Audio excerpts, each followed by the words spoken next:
Vamos lá. Prontinho, pessoal. Bom, boa noite. Vamos então começar a nossa live sobre a aula de voltímetros. Então tá tudo prontinho aqui. Então vamos lá.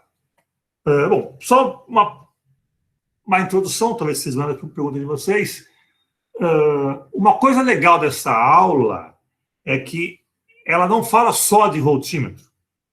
Eu usei o voltímetro como uma metáfora para resolver problemas. Tá? Não é só o voltímetro que pode ser um instrumento que atrapalha a medida.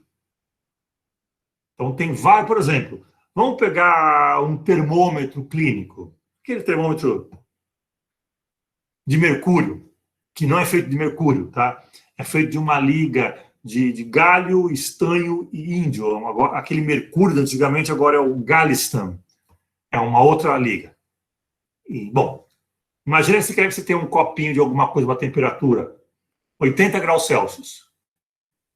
E você tem o seu termômetro a 20 graus Celsius. Quando você coloca o termômetro, o que acontece?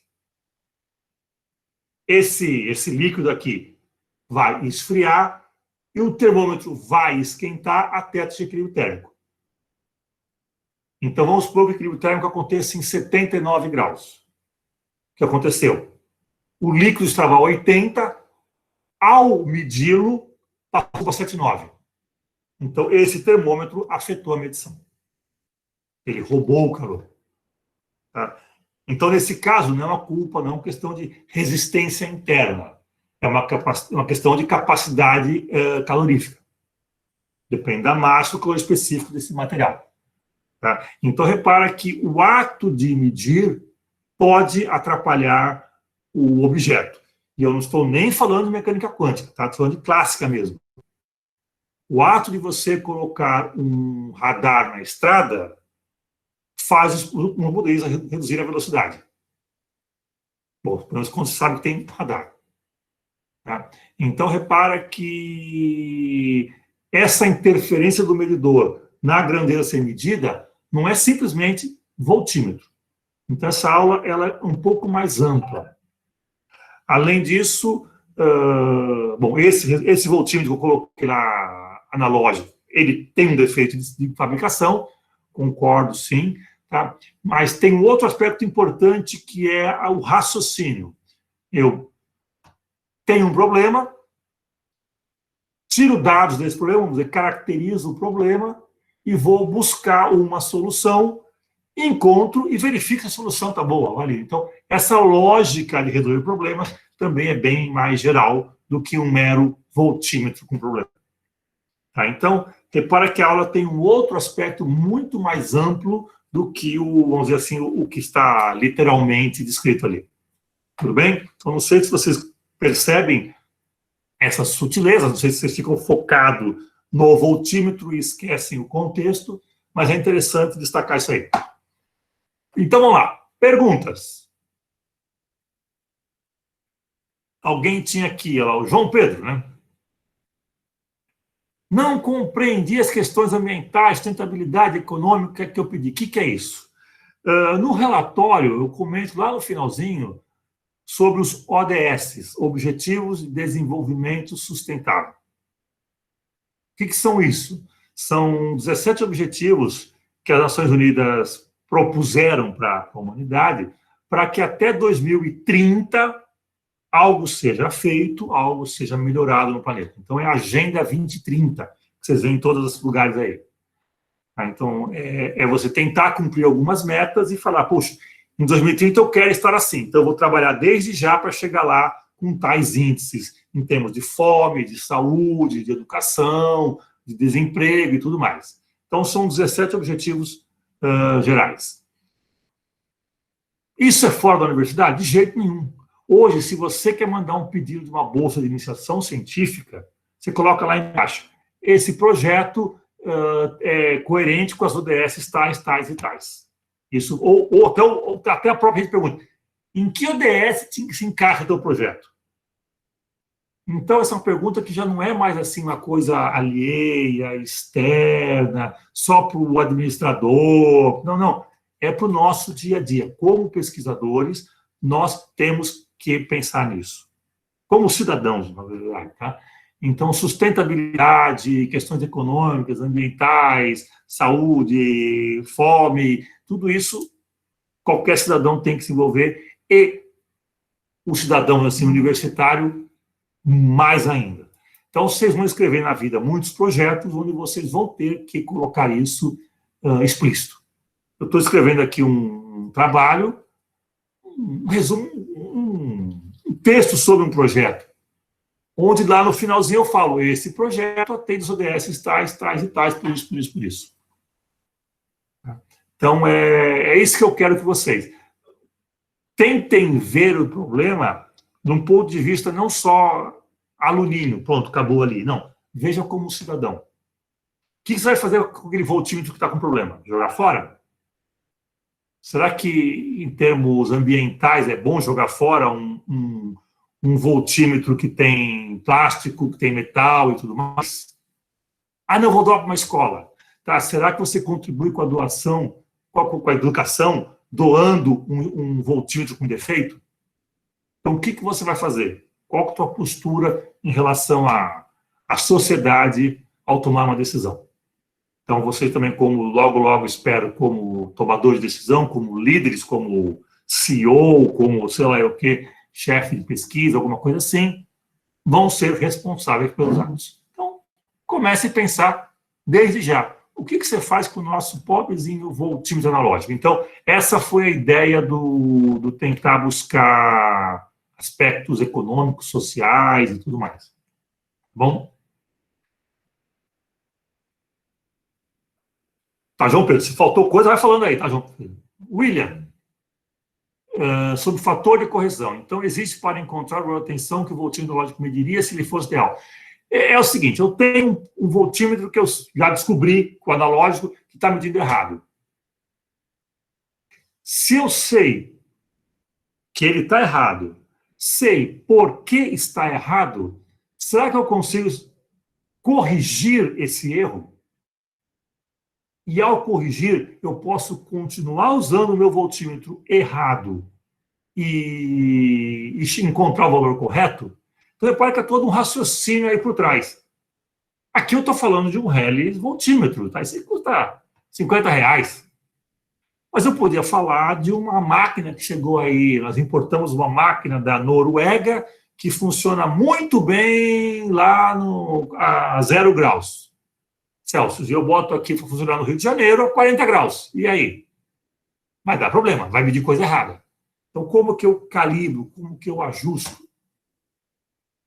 Então, você precisa, às vezes, ter muitos equipamentos de pesquisa têm uma correção por temperatura, uma correção por umidade. Então, não é o que mostrou no mostrador, isso aqui deu esse número, então isso aqui é verdade. Não, peraí.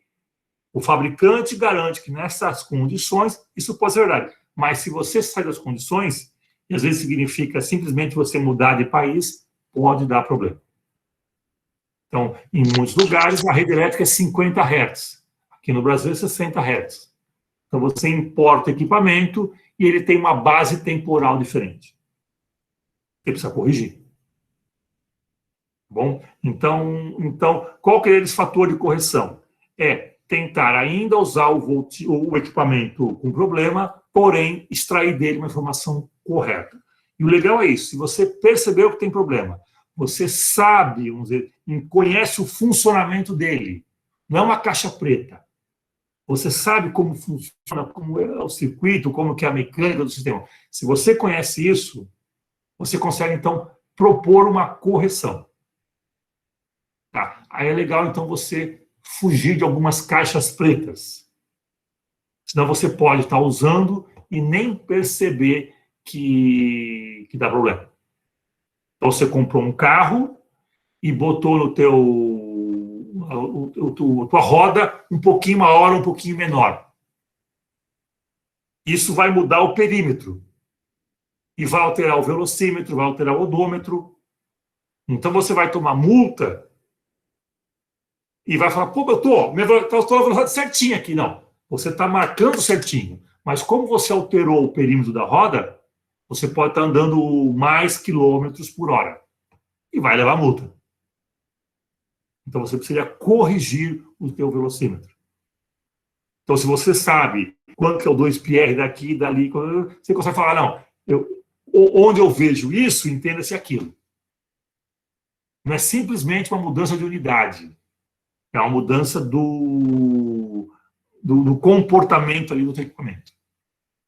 Tá bom? Então, essa é a história do fator de correção, tá tudo isso por trás dele. Então, por exemplo, se no manual do equipamento lá que tem esse voltímetro analógico aí, a gente vai falando, a partir de tais tensões, tais resistências, tem que se considerar alguma coisa, sei lá, como se fosse um fator de correção. Então, por exemplo,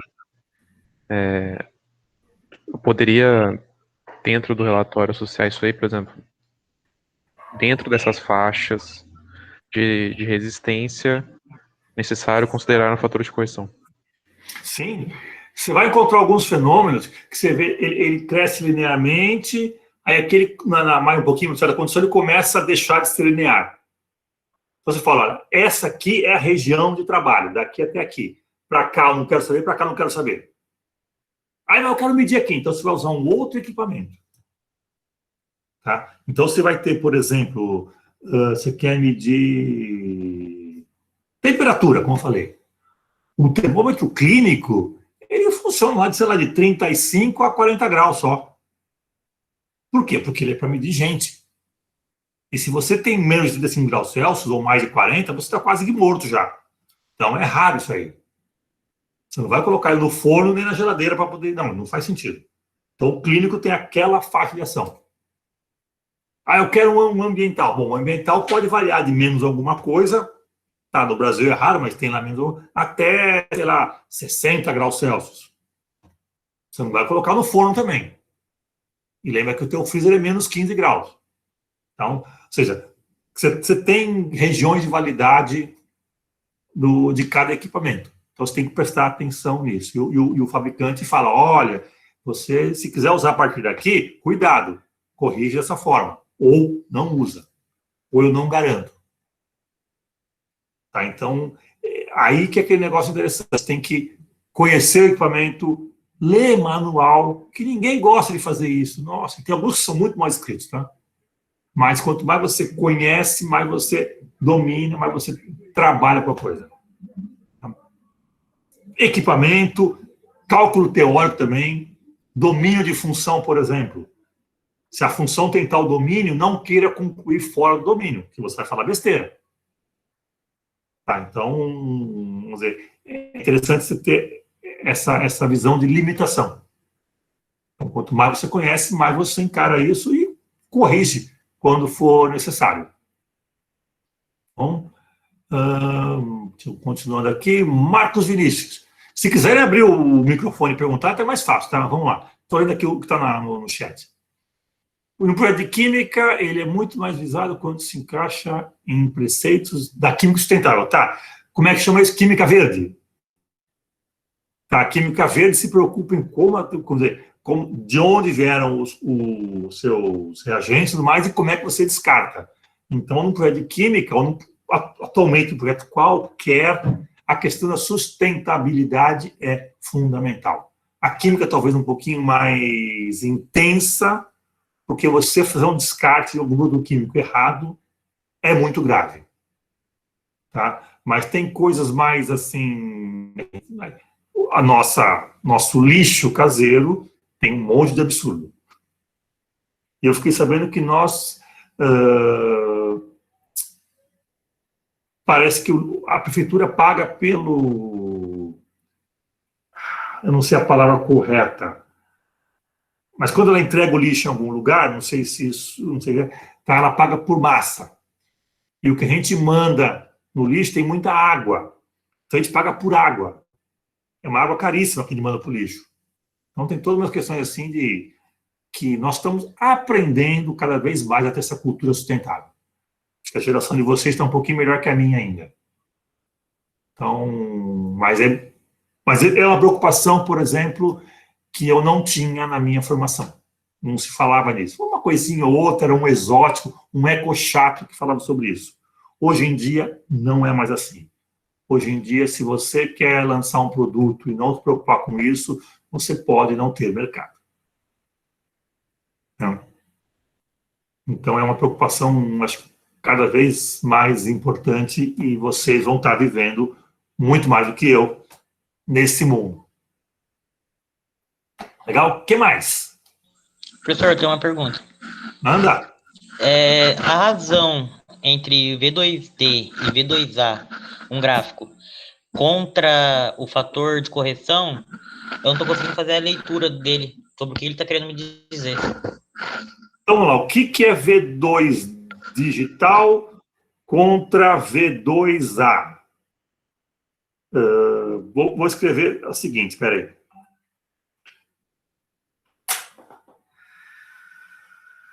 Primeiro, V2 digital é praticamente igual ao V2 teórico, da lei de Ohm. Tem? Porque o digital que nós usamos é muito bom. Então, o V2 digital e o V2 teórico, vamos supor que sejam iguais. Então, vamos ver agora essa relação aí entre V2 digital sobre V2 analógico. Fica mais fácil eu pensar V teórico e V analógico. Tá? Se V teórico por analógico eu comparo com o fator de correção, então quando eu multiplico esse analógico por aqui, eu vou ter o óbvio, que o V ideal, V de ohm, V teórico, é igual V analógico vezes o fator de correção.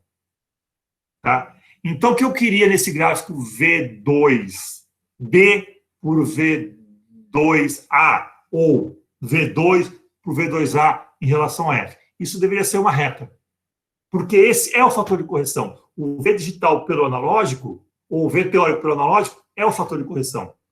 Se você faz um gráfico de fator de correção, expresso em V, por fator de correção, isso deveria dar uma reta de coeficiente angular 1, coeficiente linear 0. Tá? Então, é uma maneira de enxergar o óbvio. Mostrar que uma coisa é igual a outra. Então, essa foi a ideia.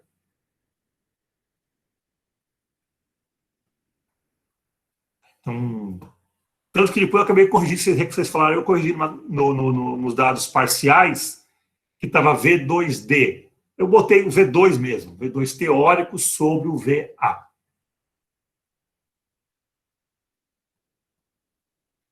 E aqui, cuidado com o bullying. O analógico não é ruim por ser analógico, não. É que eu não tenho aqui, mas qualquer dia eu mostro a foto dele aqui. Eu tenho... teria que achar a foto. Um voltímetro analógico, que é, se bobear, mais velho do que eu, que funciona muito bem. Ele é tão bom quanto os digitais. Ele é até melhor, porque faz mais de 50 anos que ele está funcionando e continua lá, mostrando os valores. Só trocar a bateria dele, claro. E ele é analógico, só que ele também tem os 20.000 ohms por volt. Eu não tenho ele aqui, mas qualquer hora eu vou achar a foto, eu boto no grupo lá a foto. Vou botar aqui, deixa eu anotar aqui, ó. Foto do analógico. Ele, assim, ele é enorme, assim. Bicho pesado até. Equipamentos antigos. Esses são muito bons. O que mais?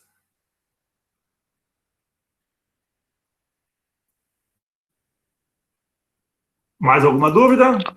Então, o fator de correção influencia no meu erro final, negativamente, positivamente, ou não influencia?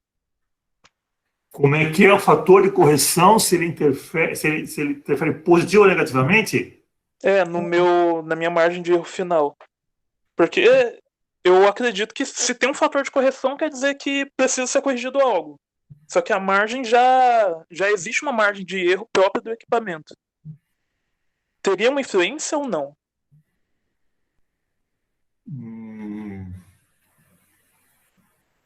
Em princípio, não. Por quê? Porque o fator de correção, ele não é uma grandeza que você mediu. Portanto, ele não carrega incerteza experimental. Ele é um fator numérico. Como é raiz de 2, como é π, como são essas coisas. Número e. Eles não são valores medidos, eles são valores, vamos dizer assim, teóricos. Valores exatos. Então, o fator de correção, em princípio, você consegue ajustá-lo, calibrando, e ele vira uma função matemática sem certeza. Tá. Isso não vai aumentar em nada nenhuma incerteza relativa. Claro que quando você multiplica, ele multiplica valor médio e valor de incerteza. Mas a relação não. O que mais? Mas você pode calcular o fator, você calcula o fator de correção usando grandezas do tipo resistência interna, resistência do sistema, não sei o quê. E isso é medido. Então, se você cria a tua função de correção a partir de dados experimentais, ela pode ter uma incertezazinha maior, sim.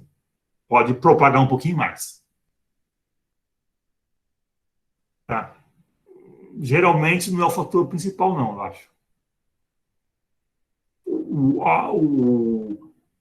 Se o fator corrigido não foi perfeito, não é, eu acho que não é só, a influência principal não é do fator de correção, é do instrumento que você usou para medir para ser corrigido.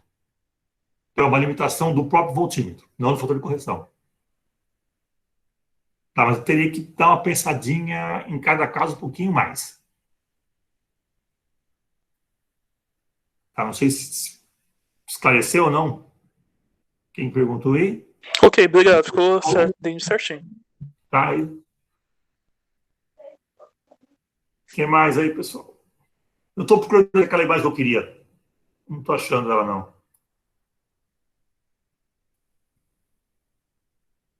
Não estou achando a do voltímetro. Bom, vamos lá, vamos perguntando mais coisas, gente.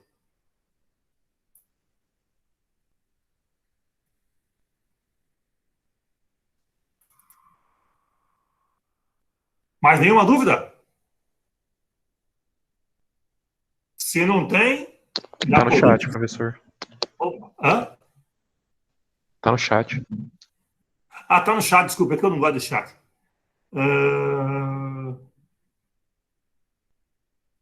O que é análise do V analógico pelo teórico versus R2 representa? Então, vamos lá. O R2 pode ser um valor pequeno, vamos simplificar, pequeno, médio ou grande. Para valores de R2 pequeno, o V analógico pelo V teórico deve ser em torno de 1. Por quê? Porque o analógico, o teórico, o digital medem a mesma coisa, medem o correto. Para R2 pequeno. Então, nesse gráfico, para R2 pequeno, essa curva começa no 1.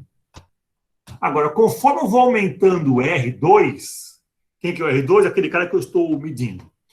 Conforme eu vou medindo o R2, o que acontece? O V teórico é um valor que tem que ser.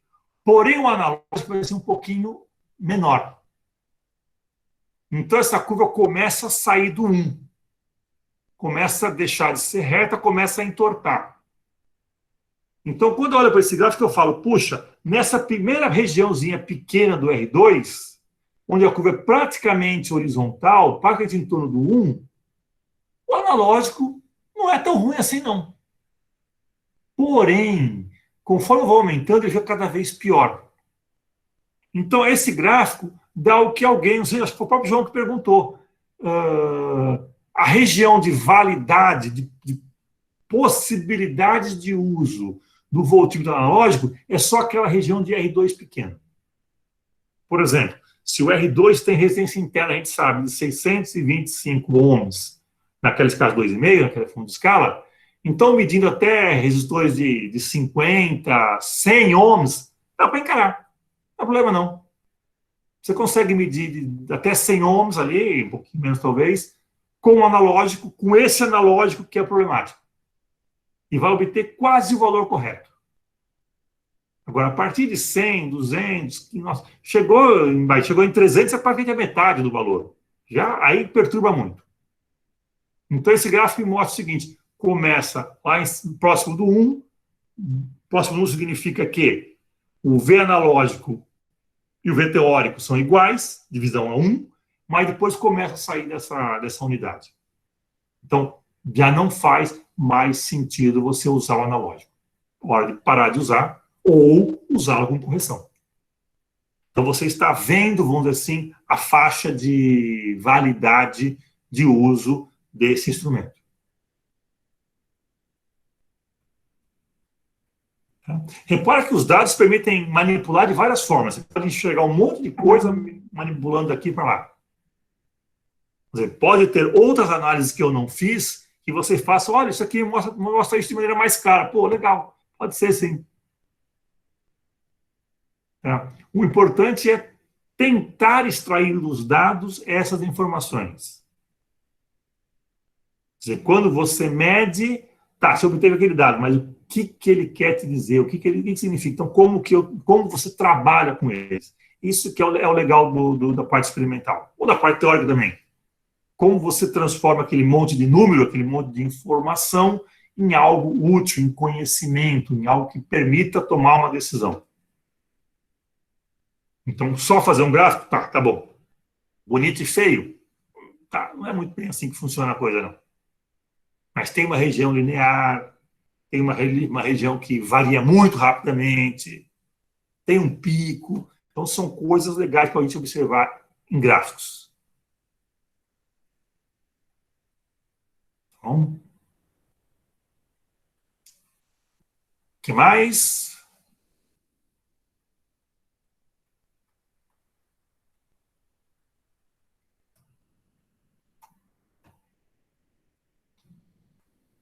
Mais alguma dúvida?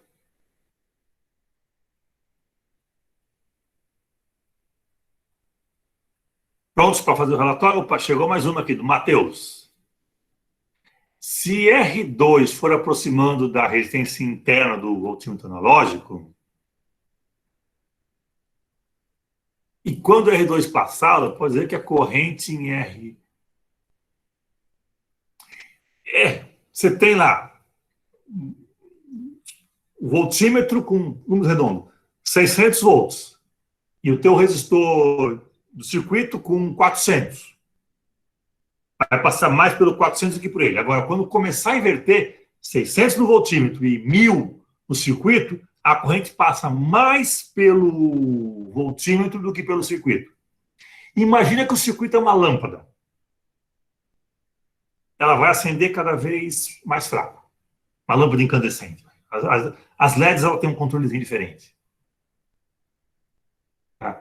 Então, quanto maior for R2 em relação a RV, ou quanto menor for o R do voltímetro, mais ele rouba corrente, mais ele desvia a corrente.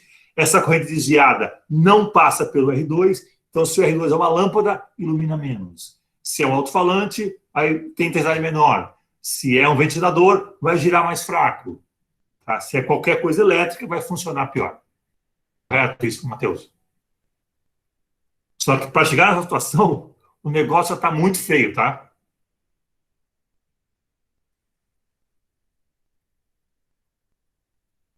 Vai chegando. Eu até comentei uma situação.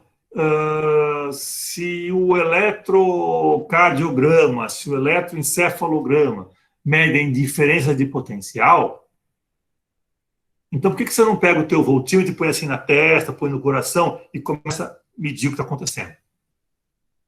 Faz isso em casa, meu pai, dá. Vocês não vão medir coisa nenhuma, dá uma porcaria de resultado. Porque o voltímetro nosso, comercial, não é feito para medir esse tipo de diferença de potencial. Tem a questão da própria ponta de prova, e nós vamos ver isso um pouquinho mais daqui a umas 3 experiências, a questão de impedância, uma questão de sincronia, vamos dizer assim, entre a ponta e o objeto. questão de sensibilidade e tudo mais. Então, tem várias questões. Então, para fazer eletroencefalograma, eletrocardiograma com voltímetro convencional, não tente.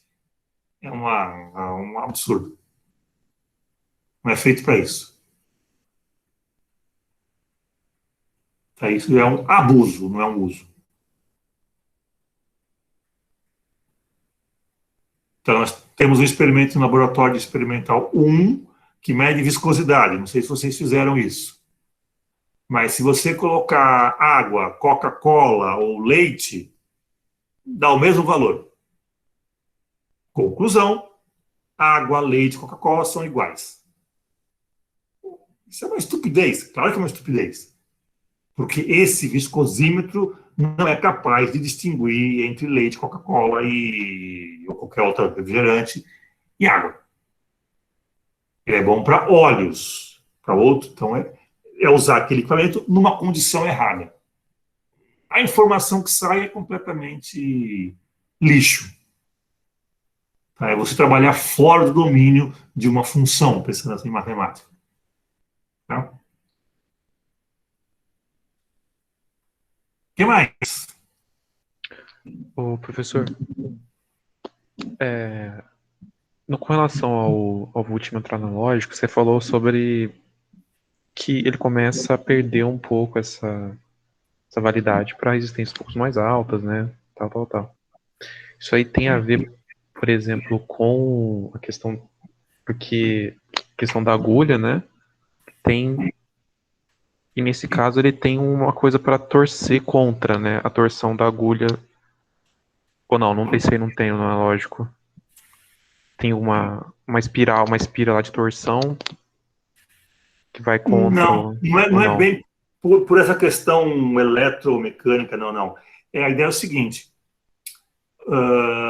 você, quando usa um instrumento, acredita que ele vai roubar, elétrico, vai desviar pouca corrente, e essa pouca corrente desviada vai ser suficiente para te mostrar algum valor. E torce, ou espera, ou acredita que esse valor mostrado é o valor correto. Porque o fabricante calibrou para você. Aqueles númerozinhos que ele coloca, ele calibrou isso aí. Então, isso é a sua expectativa ao usar o instrumento. Você acha que ele é bom e ingenuamente usa. Mas vai que ele não é tão... Você pode não saber, mas ele não é bom e você não sabe. Então, ele vai roubar um pouco mais de corrente, ele vai mostrar um número diferente, ele vai afetar o teu circuito. Você vai medir, vai produzir um número que não significa a grandeza que você quer medir. Aquele exemplo que eu coloquei no começo da aula, o termômetro. Você mediu 79 graus, mas o correto é 80.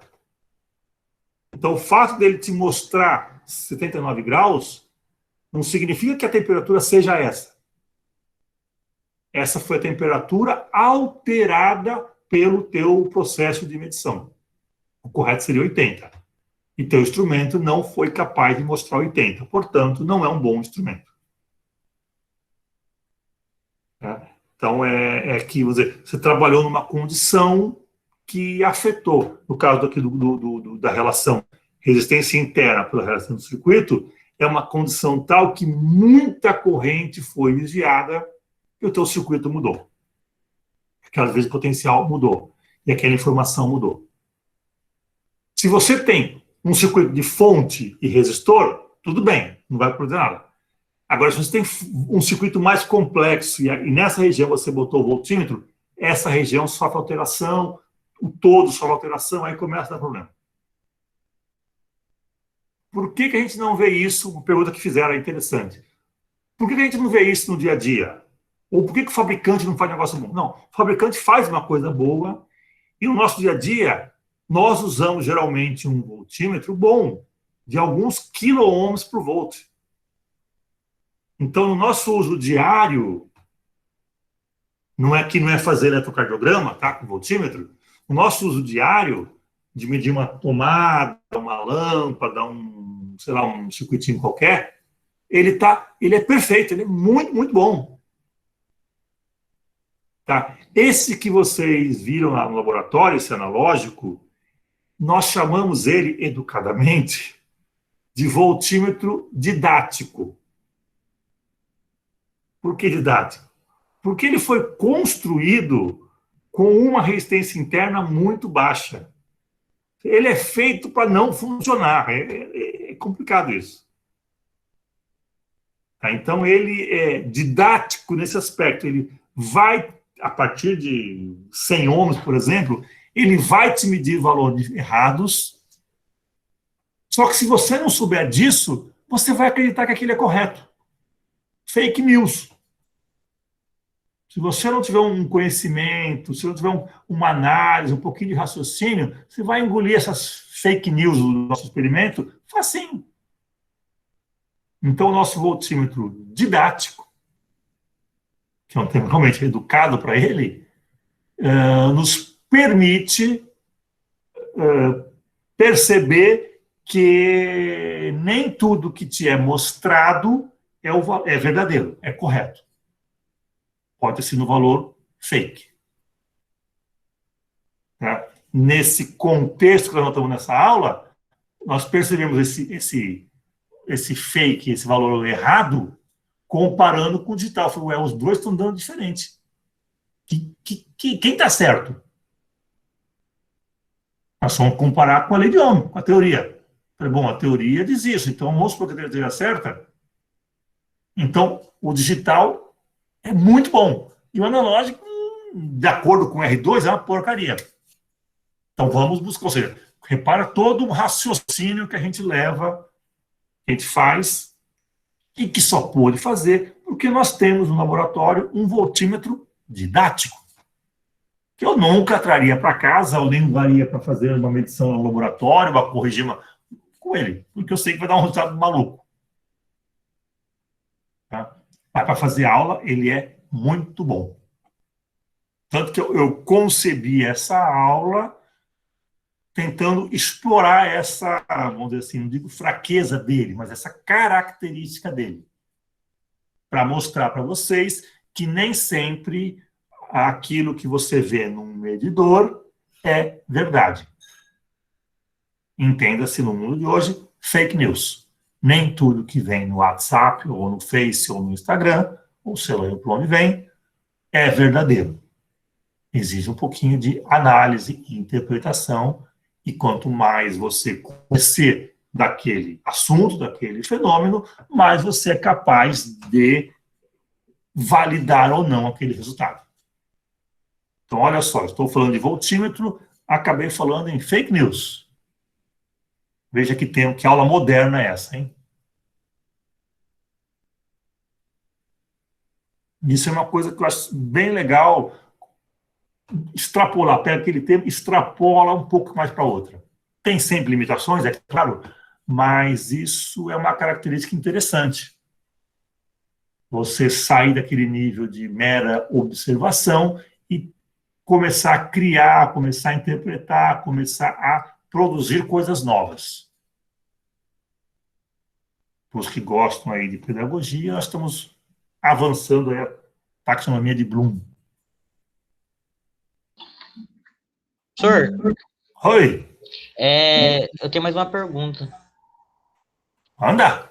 Quando a gente faz o gráfico de V analógico e comparado com o V digital, por R2, a gente vê que ele começa a oscilar, né? Ele fica igual no comecinho, os valores são iguais, só que depois ele começa, para valores altos, ele começa a ficar meio que constante. Ele começa a não subir tanto nem descer, ele fica constante. Estabiliza um certo valor. Ele estabiliza isso. Tá. Já chegou numa condição tão ruim que quase que não tem como piorar. Vamos dizer, o limite do fator de correção para o R do amperímetro, do analógico, dividido pelo R do digital, desculpa, do R2, quando o R2 tende a zero, vai estabilizar em tal valor. Tá. Ele ficou constantemente ruim. Se não me engano, ele para em 30%, se eu não me engano, uma coisa assim.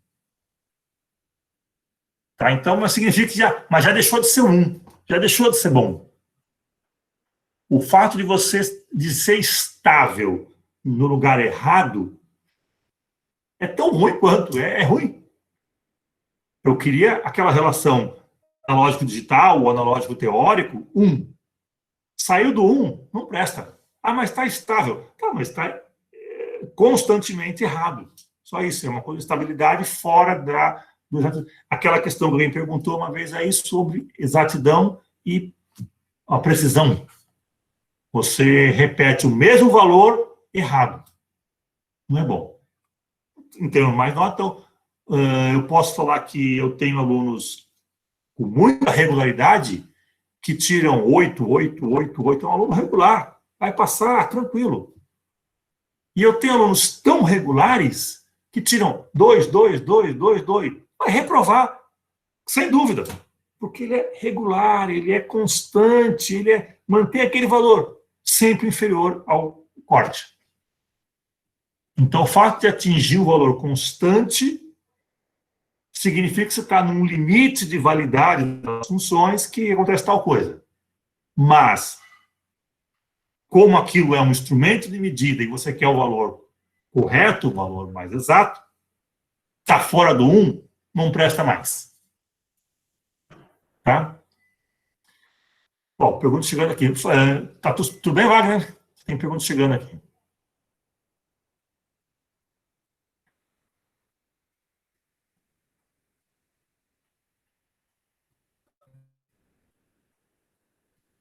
Então, vamos lá. Eu fui plotar. Plotar é uma palavra complicada, parece que é um neologismo, não existe no português, mas a gente fala direto, plotar, plotar, plotar, porque graficar um gráfico é muito feio. Então, fui fazer um gráfico, teste, com os dados preliminares, só para ver se o meu seria compatível com o seu. Tá.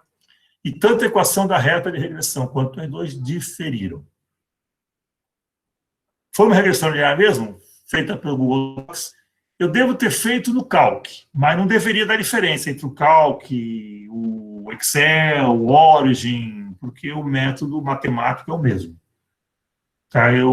A não ser que foi diferença assim de, sei lá, o terceiro algarismo significativo, né, ou deve ser depois da vírgula, vamos pensar assim. Aí tá bom, aí é normal. Mas diferenças muito grandes, eu fico preocupado. GeoGebra, eu não conheço, ouço falar muito bem de GeoGebra, não conheço. Só da Espanha adora, não sei porquê. Eu não sei porque eu não sei mexer com ele, deveria saber, mas não sei. Não deveria dar muito diferente, não, tá? As equações que são usadas nesse software são as mesmas, não tem muito. Então, eu não sei. Mas você poderia fazer o seguinte: me manda a tabela a mesma tabela de dados, né? Não deveria, com a mesma tabela de dados, não deveria dar diferente. Uma aproximaçãozinha ou outra, tá bom, mas nada muito gritante, não.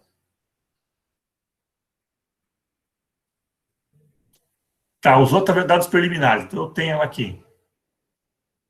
Bom, depois, se quiser, me manda a tabela com a tua análise. Aí eu pego os dados e jogo na minha análise, comparo, mas não vejo razão para dar diferença.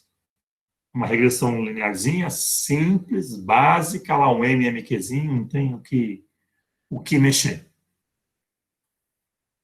Duvido que o GeoGebra faça a conta errada. Não é possível. Ele é bastante usado no mundo afora e se tivesse um errinho bobo desse, alguém teria percebido. Então, depois, se quiser, me manda os dados do teu cálculo e eu tento verificar se eu consigo perceber alguma coisa aqui. Tá? Obrigado, Marcela. O que mais? Matheus. Como ocorre a adaptação com a ideia sobre rotina?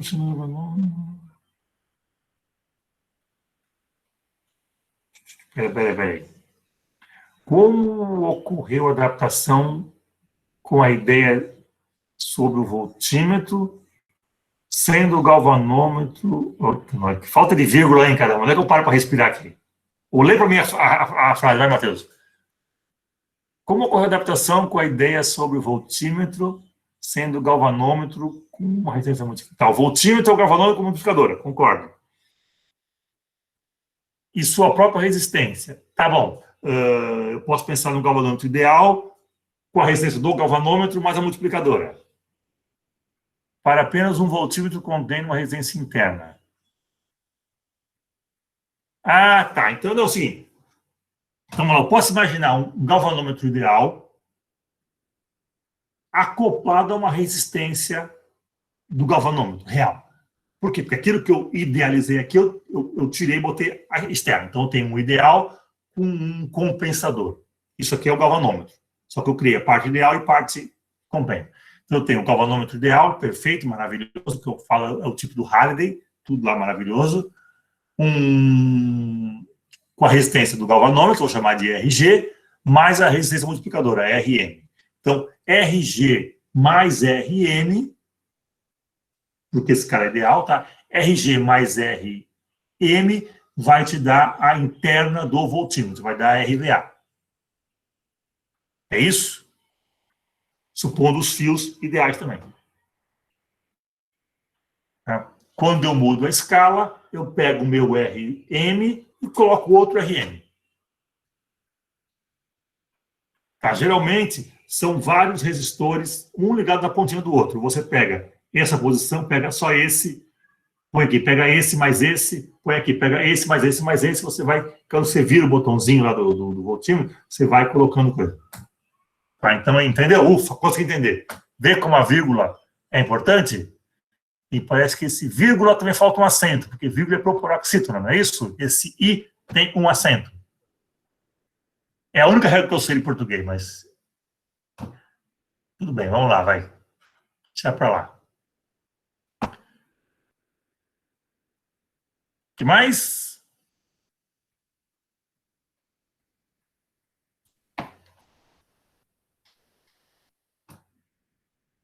Conseguiram, então, entender a ideia da aula?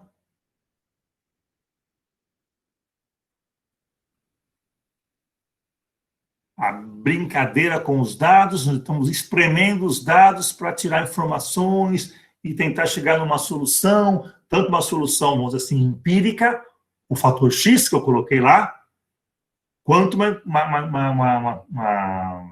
solução teórica, fator de correção calculado elegantemente. E tudo isso validado, ou seja, redondinha a experiência. Tínhamos um problema, identificamos o problema, caracterizamos, percebemos que para onde poderia ir a solução, descobrimos empiricamente qual que era o fator de correção, a solução, buscamos lá no circuito, calculamos teoricamente essa correção e verificamos que tudo isso fechava brilhantemente. Então, eu poderia medir errado, com voltímetro limitado, aplicar a correção e encontrar um valor correto. E aí, deixo a dúvida para vocês responderem no relatório. O que vocês vão fazer com o voltímetro analógico? Aí, isso põe lá no relatório e eu comento mais sobre isso no meu gabarito. Tudo bem? Tranquilo? Algo mais?